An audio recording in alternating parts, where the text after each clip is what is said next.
দেখো বন্ধুরা, একটা 7-8 বছরের বাচ্চা মেয়ে, তার কিরকম ব্যালেন্স।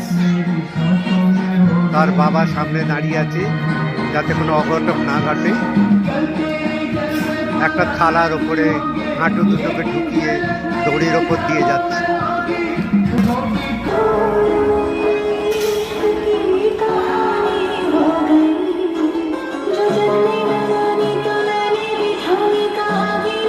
सारी रात जो ना करते नो